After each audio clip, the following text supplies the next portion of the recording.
children's outcome, addiction, suicide attempts, psychiatric hospitalizations and lifelong mental health struggles are not unfortunate coincidences, they are entirely predictable.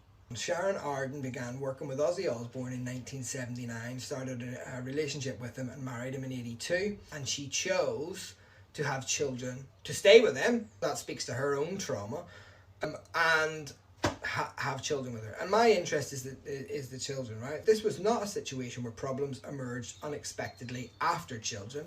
The risk factors were documented, they were public, and they were escalating.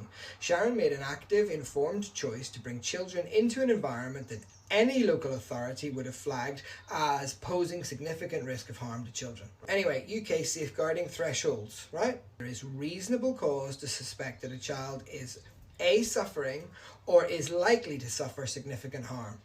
Prescription to heroin because it's cheaper, 7 rehab stays, 2 psychiatric hospitalizations, deliberately threw herself down the stairs to get prescriptions, described wishing she wouldn't wake up while taking pills, relapsed in 2021 after 4 years of sobriety, described growing up with alcohol as omnipresent, I came from an alcoholic family. Jack, drunk at 13, regular drinker and cannabis by 14, addicted to Oxycontin by 17, snorting 300 to 400 mg a day with a bottle of bourbon, attempted suicide by pill overdose and self-harm with glass shards, admitted to child psychiatric ward in 03, diagnosed with ADHD and dyslexia as a kid, additional vulnerabilities that went unaddressed in the family chaos. He's been sober since 2003, 22 years, wow. But this was despite the environment, not because of it. Ozzy admitted that he couldn't even remember when his children were born, described himself as an extra delinquent child rather than their father.